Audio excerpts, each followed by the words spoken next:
The news day continues here on One News Now. I'm Francis Orsho. The Bangko Sentral ng Pilipinas is not keen on cutting interest rates too soon. BSP Governor Felipe Medalla told Bloomberg that the downtrend in inflation and the stronger than expected economic expansion in the first quarter lowered the odds for additional rate hikes. The BSP hit a pause on its policy tightening on Thursday and hinted on rates remaining unchanged for 2 or 3 more meetings. Medalla said the Monetary Board will base its decision on inflation data and on the U.S. Federal Reserve's next moves.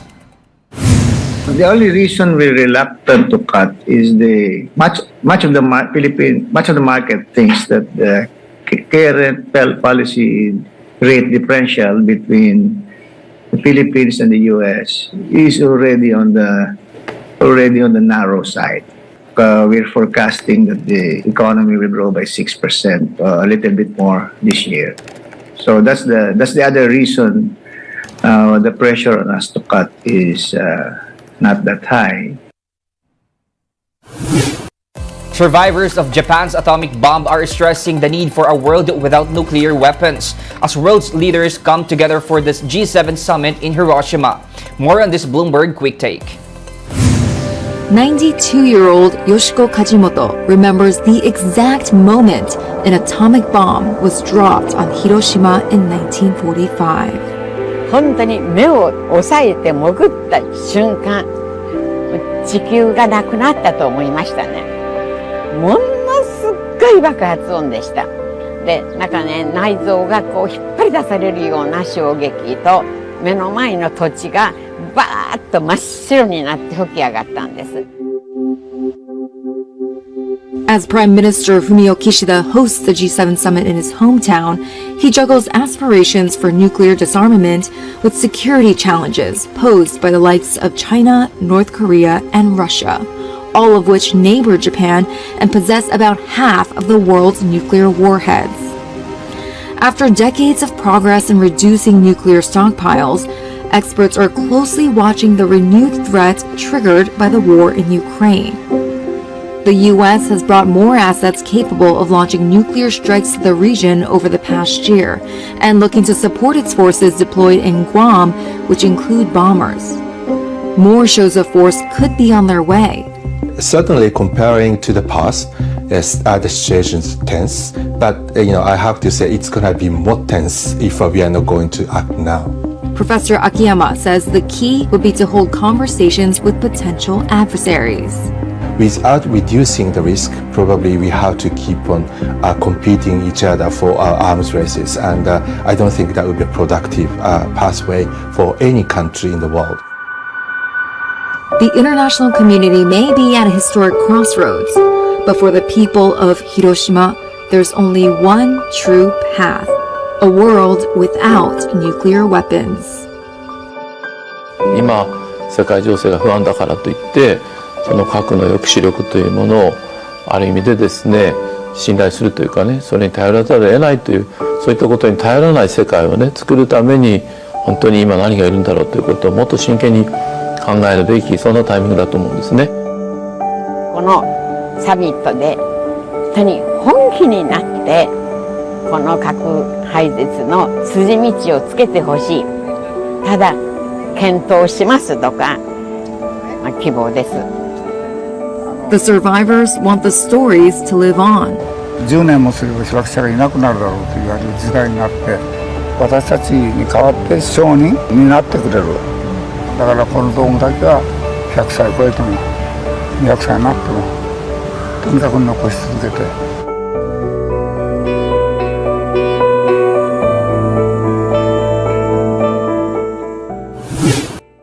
We'll be back with more stories after the break. Keep it here on One News.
You're still watching One News Now. I'm Francis Orsho.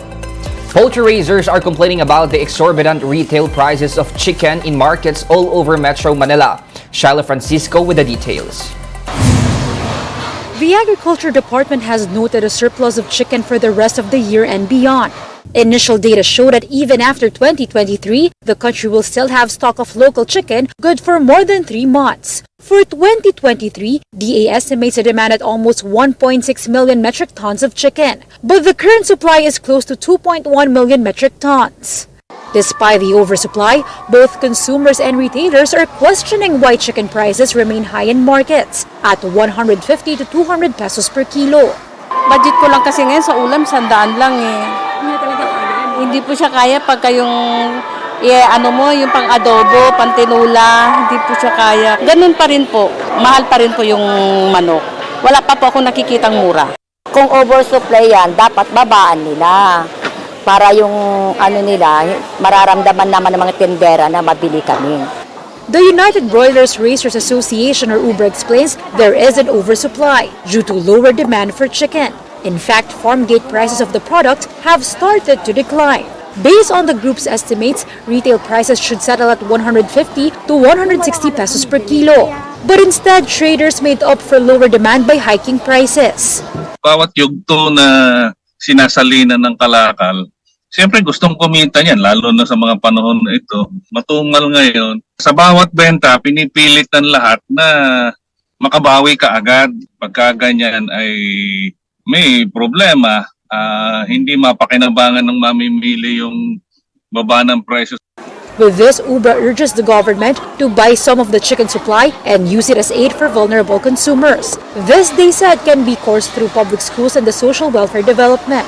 The group is also calling on the government to suspend chicken importation for now. For its part, the DA says it has not received any request for importation as of now. And as for government buying some of the excess chicken stocks, pwede, but logistical nightmare yan kasi kailangan ka may mga freezer, cold storage. Kung may budget lang naman DSWD and we can help them to do that, then why not? The DA is also looking into the value chain to identify what's causing the high prices of chicken in markets. Shyla Francisco, we are One News. The Agriculture Department is putting a price cap on onions to prevent further spikes. Starting Monday, the suggested retail price for red onions will be at 150 pesos per kilo. A 140 peso SRP will also be imposed on white onions. The group SINAG said that the decision was reached after DA officials met with stakeholders on Friday. During the consultation, cold storage operators, brokers, traders, retailers, and farmers all agreed that there is enough supply of onions since warehouses are still full. The Agriculture Department backs the proposal to impose death penalty on law enforcers involved in agricultural smuggling.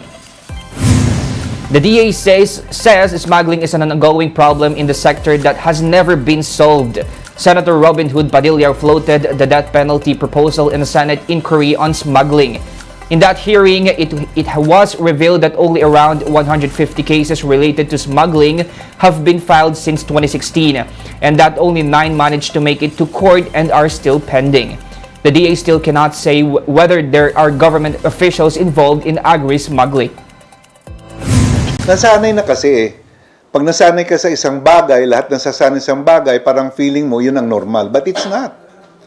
So, maganda rin yung mga panukala ng ating mga mambabatas na it's high time also. They have identified, matagal nang na-identify dyan eh. Ang pinunto talaga ng mga senador doon, lalong-lalo na si Senator Padilla, talagang tigilan na natin to.